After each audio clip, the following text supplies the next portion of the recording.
Hey guys, and welcome to Dubai. Dubai is a city and an emirate in the United Arab Emirates, known for luxury shopping, ultra-modern architecture, and sandy beaches. Dubai was turned from a desert backwater into one of the world's most futuristic cities in less than 50 years. Where is Dubai located? In the eastern part of the Arabian Peninsula, on the coast of the Persian Gulf. The city is growing so fast, I was actually visiting it back in 1995 with my dad, and when I came here for the second time, I couldn't recognize anything.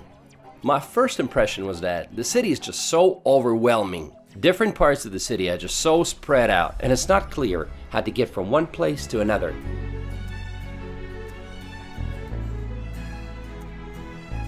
First of all, let's point out some cultural aspects. Although Dubai is the most liberal of the 7 emirates, it is still an Arab emirate, and much of its culture is influenced by Islam. Criticizing the royal family, local laws, or the country in general will probably get you in trouble. Drinking in public or just being intoxicated in public is also against the law. When visiting public places, you gotta follow a certain dress code. Make sure you cover your shoulders and knees. Also, no kissing or hugging in public. You will hear a call to the prayer 5 times a day, no matter where you are, outside, in a mall, or at a business meeting. Filming people is basically illegal. You gotta ask for their permission first. Coffee good? Very good. The population of the city is 3.3 million people, and every year it increases by 170,000 people. You might be surprised, but the locals, or Emiratis, only make up about 10% of the population. Looking at all the luxury of Dubai, it might seem that everyone must be pretty wealthy around here, which is often the case for locals and some high-skilled expatriates coming from countries like the US, UK, and Canada.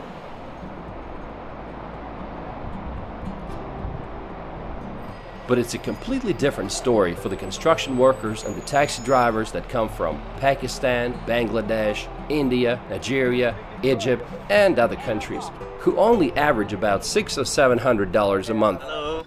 Hi everyone.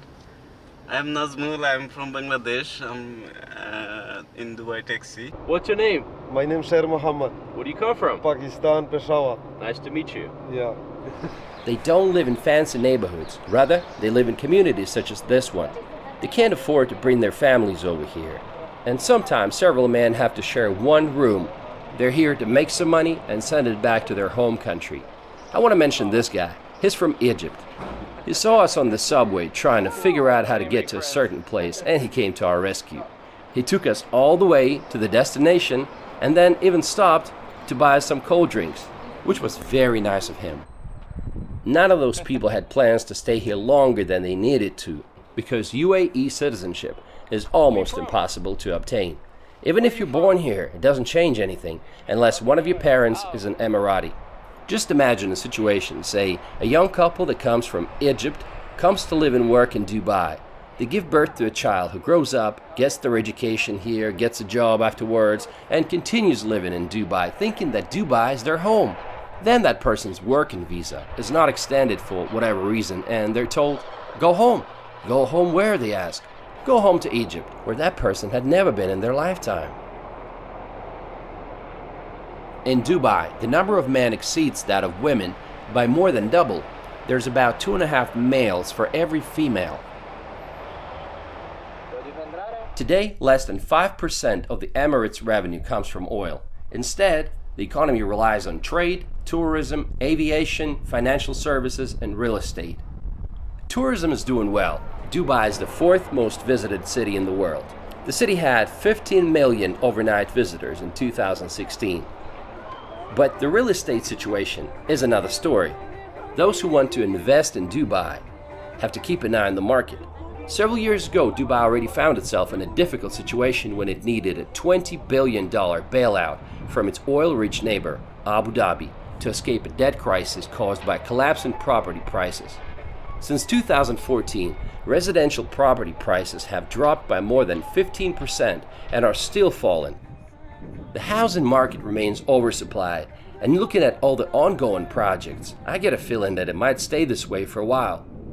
At the same time, they're expecting the city population to double by 2027. Everyone's betting on Expo 2020 to turn things around, for which Dubai is ready to spend $8 billion on infrastructure. Dubai has always been an attractive place to run a business for yet another reason: zero taxes. But in 2018, the government implemented value-added tax VAT at a rate of 5%. Not too bad, but it's not zero anymore. Dubai is in the desert and it's hot. Summer days can be as hot as 50 Celsius or 122 Fahrenheit, and it's sunny throughout the year. It is hotter here than in Phoenix, Arizona, so you get the picture. Even the taxi drivers from Egypt that I talked to said that in the summertime it's hotter here than it is in Egypt. It's in the desert, so water supply is a major challenge. Close to 99% of potable drinking water in Dubai comes from desalination plants. Just imagine how many cubic meters of water they need every day for the city. In this part of the world, you know a city is wealthy when it has a lot of green parks and gardens and palm trees. You know Dubai is located in the desert, so it takes a lot of water to keep it all green and nice. Everywhere you will see some water systems and some hoses. Look at these flowers. There are hoses everywhere. And you can't have too much fur. And when it's 50 outside, I mean, you gotta keep it short, right? Dubai is not very walkable, so you'll have to be relying on public transportation to get you around. But most people just prefer to use taxis. Dubai is jam-packed with things that are designed to be the biggest or the most extravagant in the world. It has this attitude of nothing is impossible. The Burj Khalifa is the tallest building in the world. It's an 830-meter tall tower that dominates the skyscraper-filled skyline. By the way, Burj in Arabic means a building. While without a doubt it's a true masterpiece, it might be just a little bit of an overrated site for tourists. Do you really want to waste 2 or 3 hours in line just to see the city from above? I decided to pass on the idea because you can admire the building from outside for free. But did you know they're already building a taller building? It's called Dubai Creek Tower, and it will be at least 100 meters taller than Burj Khalifa. Dubai has the world's largest flower garden, Dubai Miracle Garden. The garden has a total of 45 million flowers. So nice to find yourself in this beautiful area and take a break from the busy city.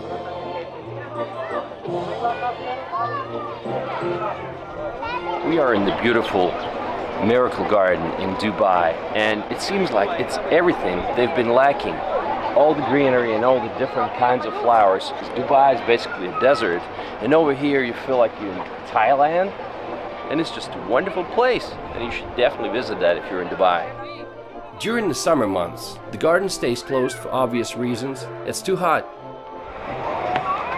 Oh, sorry about that. Man, sorry, I didn't see that, kid. Where do you find the best roads in the world? For 5 years in a row, the Emirates had been #1 when it came to quality of roads, according to Global Economy. And of course, if you have some super roads, you need some supercars, right?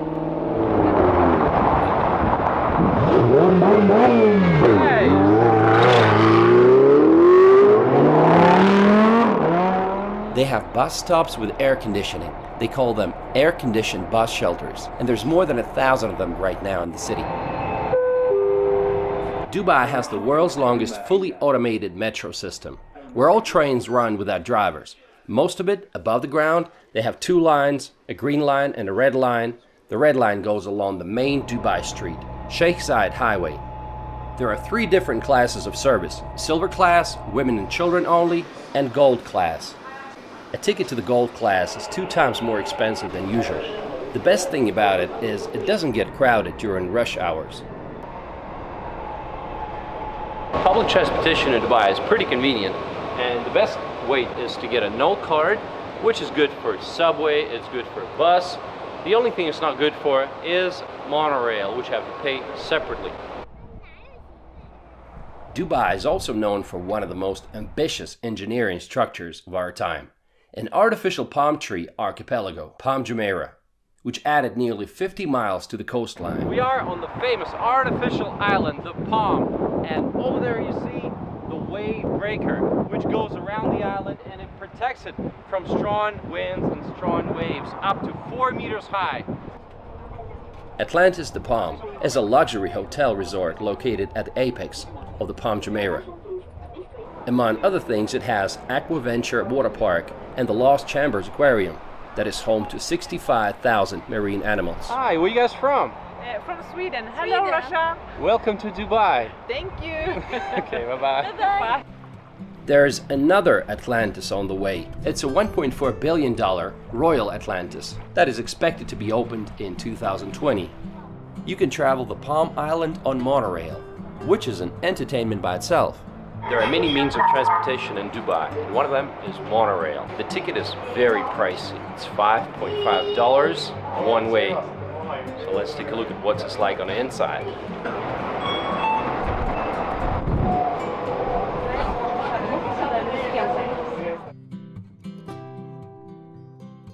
To get a good view of Palm Jumeirah, you might want to go to Marriott Harbor Hotel that has a bar on the 52nd floor with a wonderful view. Did Palm Jumeirah turn out as successful as they planned it to be? Well, not really. Instead of an exclusive private enclave, you got a generic copy of American suburbia. The houses are standing side by side at 3 times the original planned density. In fact, they were planning a larger series of developments called the Palm Islands, which were going to be many times larger than Palm Jumeirah. And also the world, a series of islands representing the world, like every single continent. But all these projects had to be suspended since Dubai property market crashed in 2009. I'm sure you have seen this hotel before. It's called the Burj Al Arab. This hotel claims to be the only 7-star hotel in the world. It is frequently recognized as the world's most luxurious hotel. It was built in 1999 for $1 billion on a man-made island. The cheapest room starts at $1,500 a night, while a royal twin bedroom suite will set you back $15,000. Dubai is a city of shopping malls. Like, what do you do on those hot days? People go to the malls to escape from the heat. The Mall of the Emirates is one of the largest malls here. It's got Ski Dubai, an indoor ski resort with 5 ski tracks and a snow park. You can also visit an ice cave and go sledding. Can you believe that? Yes, right in the mall you can go skiing, in one of the hottest places on the planet. Another mall is the Dubai Mall. Today it's the 2nd largest mall in the world, but it used to be the largest. If you like exotic cars, then in front of the Dubai Mall there's always something to look at. It's a bustling entertainment center with mesmerizing sights and attractions, often viewed by most Emiratis as the ultimate shopping destination in the city. Let's look at some things that you can see inside the mall. The Human Waterfalls. One of the finest artificial waterfalls that I've ever seen. There's also an aquarium, one of the largest in the world in fact, 2.6 million gallons of water. Outside they have a fountain show, which always gets crowds and crowds of people. You can actually take a boat ride or go walking around the periphery of the lake and view all the shops and the restaurants. These lovely people from India that were traveling with me in that boat wanted me to film them and their baby, so their wish is granted. There are 65 malls altogether in the city, and each one of them is trying to be unique in some way. Take a look at this one. It's called Wafi Mall, and it's styled after ancient Egypt. Honestly, I'm not a big fan of shopping, and I easily get tired of huge malls. What can you do outside of the city? Dune bashing. Dubai lies directly within the Arabian desert, so you can go dune bashing in a 4x4. Most often, it's a Toyota Land Cruiser or a Nissan Patrol. My family certainly enjoyed it. It was like riding a roller coaster, and I asked the driver how many times he flipped the car in his life. He said none, so this made me feel more comfortable. Wow.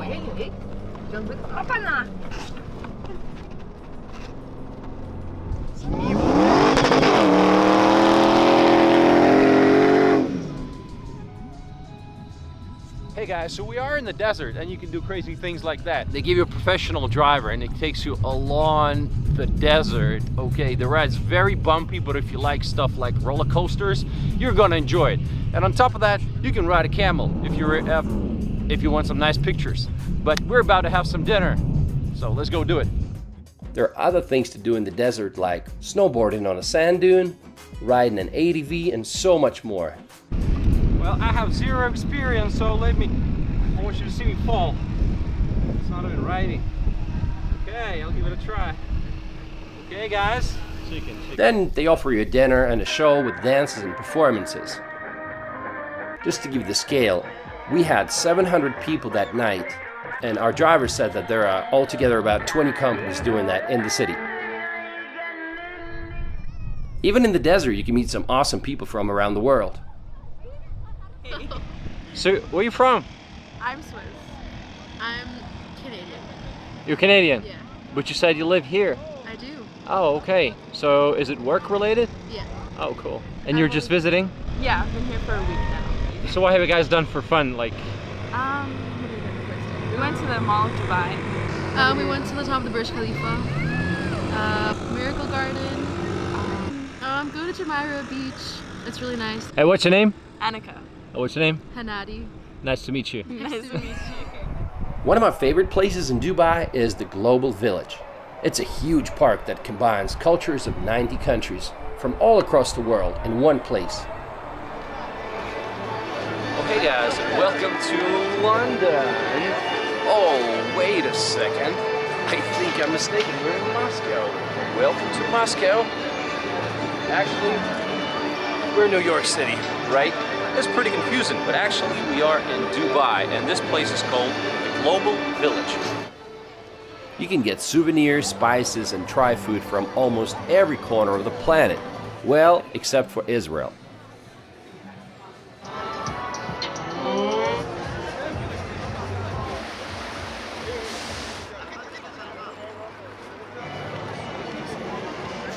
They got temples of Thailand, Forbidden City of Beijing, the Eiffel Tower, and so much more. And they also have different shows during the night. Like they have this monster stunt show 3 times a night with cars and motorbikes, and you can enjoy some incredible performances, fight scenes, drifting, stunt bikers, and they even had a tank. Those who love amusement parks are really going to enjoy Dubai because it has a cluster of theme parks and water parks like Legoland, Bollywood, and Motion Gate, and others. Let's take a look at some different parts of the city. Deira is Dubai's old financial district. It sits on the east bank of Dubai Creek. At one point, it played a vital role in the economic development of the city. Today, Deira is a bustling commercial residential district with some old markets, including some specializing in spices and gold. The most recognized landmark is Deira's Clock Tower. Then you have downtown Dubai, with Burj Khalifa and endless skyscrapers. Sheikh Zayed Highway is the longest street in Dubai. It gives the full feeling that you are in the city of the future. On both sides of the road there are numerous skyscrapers that seem to compete in height and originality. Look at this structure, looming over the city's financial district. It's called the Museum of the Future. It will be open just before the World Expo starts in October 2020. One of the newest areas in the city is Dubai Marina. It's a modern, expensive residential neighborhood that has one of the largest concentrations of Westerners living in the city. It's just a walking distance away from the beach at JBR, which stands for Jumeirah Beach Residence. There's plenty of things to do here, from jet skiing to skydiving. A new addition to this district is Blue Waters Island that opened in 2018. It's an artificial island that will feature a 210-meter tall giant Ferris wheel called Dubai Eye. Of course, it's going to be the largest in the world. What else did you expect? Dubai has a number of beaches to choose from. Let's take a look at some of them. Kite Beach. It is Dubai's sportiest beach, a favorite with many kite surfers. People come here to jog or play beach volleyball. There's also a skate park, an outdoor gym, and plenty of other things to do. Dubai. Where you from? Ah, Where you from? I'm from Alaska. No, this can't be right. You're from Alaska. How are you, man? Don't worry, don't worry. No corona, don't worry. Everything is. How are you, sir? Okay. I'm from Alaska. I travel all over the world, but Dubai is the best place in the world, you know. Is that right? You have east and west, everything. No corona, nothing. No virus, nothing. Yeah, everything is clean, yeah? Okay. The rulers here are fantastic. It's a growing economy. Everything is booming here. Life is beautiful. No taxes. Fresh air, free of charge, complimentary, you know. What's your favorite part of the city? Favorite part of the city is the Kite Beach, you know. The Kite Beach. Oh, it's fantastic. We're right here on the spot. Right here. Right place, right time, right people. What more Right you want, people. man? What else? But what about the parks? My first impression was that the city's nothing but a concrete jungle and there's no parks. Well, it's not like that. There are plenty of parks. This one's called Al Barsha, where people come to go jogging or just take a break from the busy city life.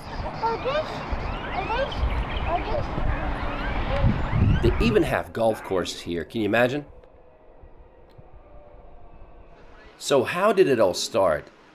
Dubai was a village of fishermen and pearl hunters until the mid-20th century. The best way to look at this distant past is to visit the Dubai Museum. It is located in Fort Al Fahidi, which is the oldest building in Dubai, built in 1787.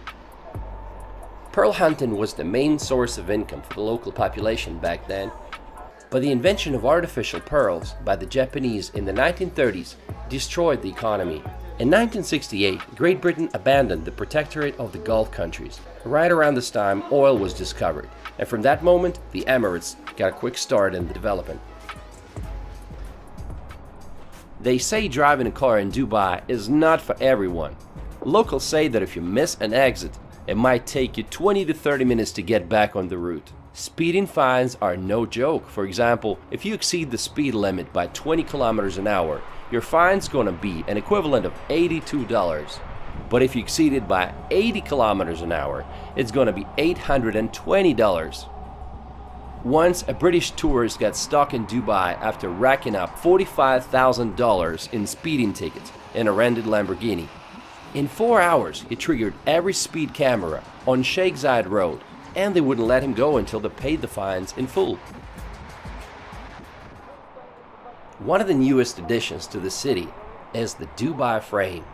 You can see it from a distance. Its height is 150 meters. It has a glass floor. The idea is that it splits the city into the old part and the new part.